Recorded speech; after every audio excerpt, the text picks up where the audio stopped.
A group of entitled Karen customers literally tried to get me fired from my serving job at this upscale fine dining restaurant that I worked at, claiming that I was throwing food at them and that I had an attitude, all in some kind of weird attempt to try and get me fired. And I've honestly never felt more afraid and terrified that I was going to lose my job in my life. Here's how it all went down. Okay, I want to start off by saying that it's my third day on the floor at my new job. It's an upscale restaurant that had us train for 2 weeks, learn the menu, and pass a certification in order to even serve.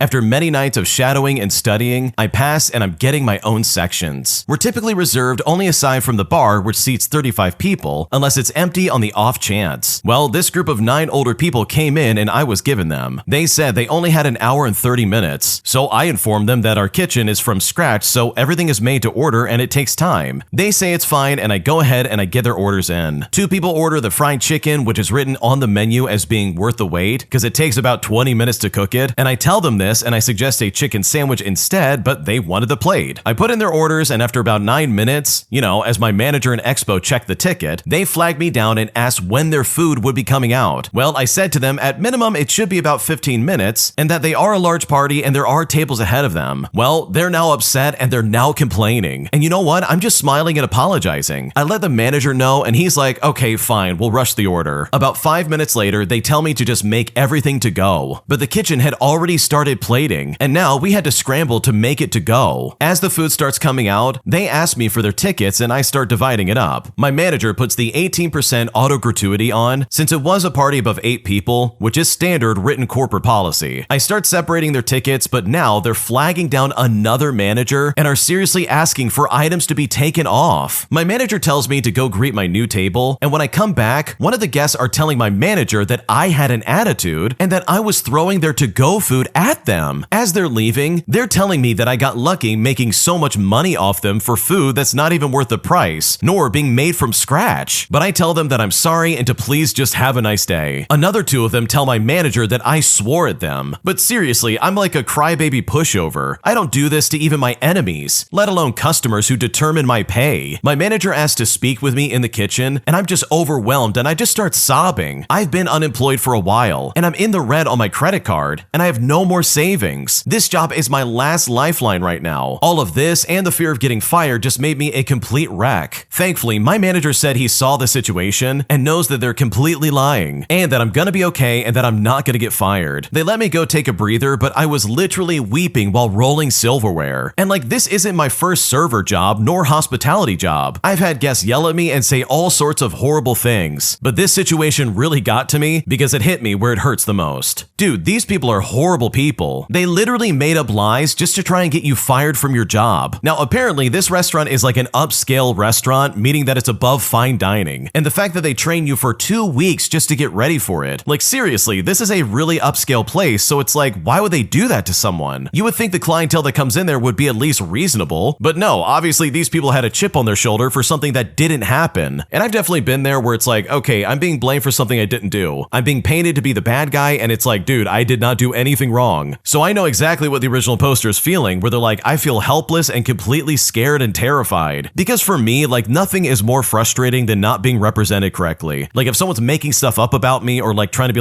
oh yeah, this is what they said, when I clearly didn't and they're just straight up lying, all in some kind of attempt to get me in trouble, dude, that is the worst thing you could do to me. I hate being lied about, and I'm sure the original poster felt the same way. But thankfully, and I mean seriously, thankfully you had a manager who was right there with you and had your back throughout all of this. I'm sure all of us have had a manager at some point who literally just doesn't care what we have to say and is just going to take the customer side no matter what. And so I think the original poster should thank their lucky stars that this wasn't that kind of scenario, because thankfully it sounds like you have a good manager who cares about their employees. And the fact that these idiots tried this on you in the first place really just blows my mind. If you like Am I the Jerk, you're probably going to love Am I the Genius. Check it out, link down below in the description. Also, go to amithejerk.com/submit if you would like to submit your own stories. An entitled Karen tries to paint me as the bad guy at my hotel job after I was literally just trying to do my job. So I got some very petty revenge by booking her in one of the worst hotel rooms we could possibly offer someone, leaving my mark on this entitled Karen in a subtle way that hopefully she won't forget anytime soon. Here's how it happened. Okay, to start things out, I work at a hotel, and it is very clear by the way people engage with me and my team whether they have ever had a job in customer service.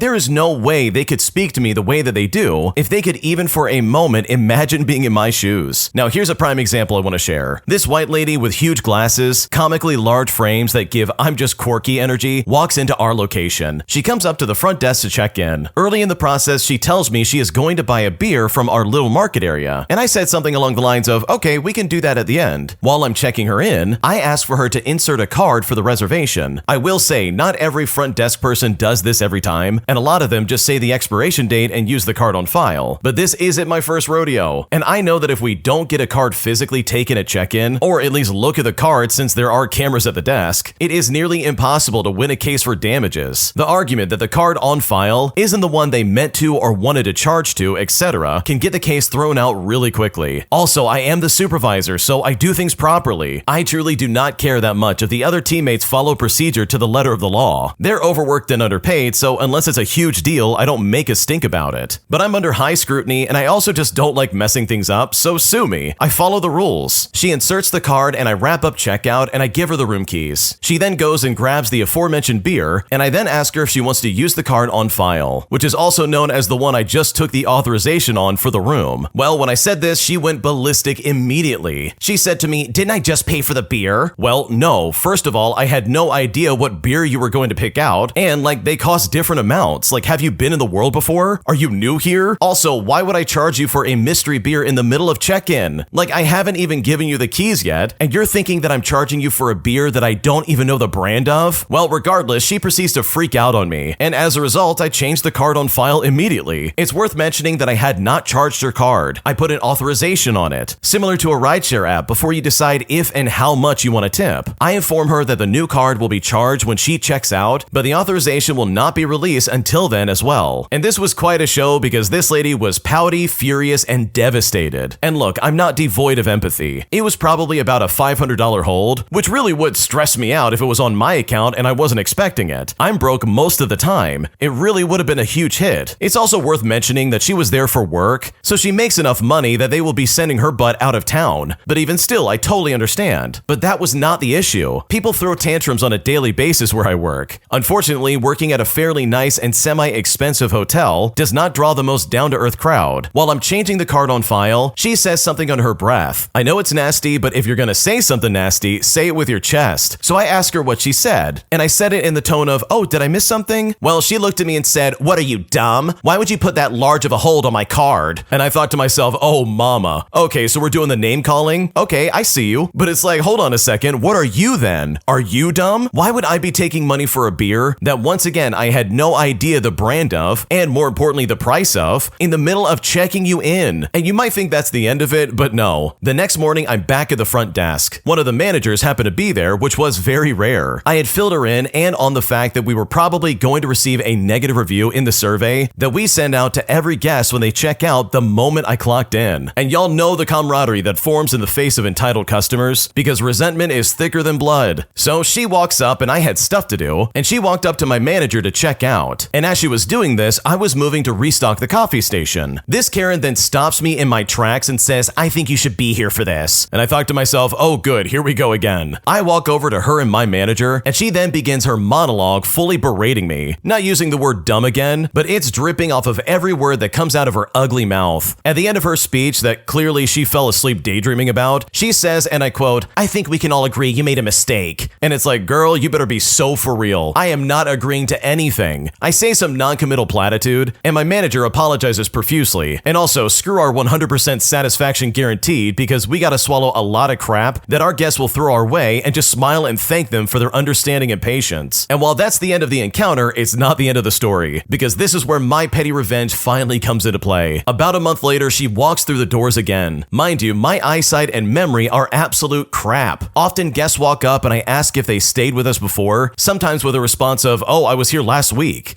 It's rough out here for a guy like me. But when it comes to her, oh, I recognized her instantly because of those stupid glasses. She walks up and I pretend I don't remember her. Maybe she can tell it's an act, or maybe she can't. She says very little, and I am vaguely warm with a dead look behind my eyes. And while I say to her, "I hope you enjoy your stay," I know for a fact that she won't. I place this lady in room 513, notoriously the worst room in the hotel. Management has expressed multiple times that it is a last resort, and we only put someone in 513 if the hotel is fully sold out and they're the last last ones to check in. But guess what? We were at 46% occupancy. Now, the worst room in a nice hotel is still nice. It's not soaked in urine and there's mold in the bathroom. 513 is the last resort because when you open the curtains, there are nothing. It's just a wall of steel. No natural light at all. 513 faces the water heater, and there's nothing outside the window except the cruel and cold sheet of metal that tells you that, yeah, you're exactly where you belong. So if she wants to play, then I can play as well. It's a game, and no, I can't clap back or get physical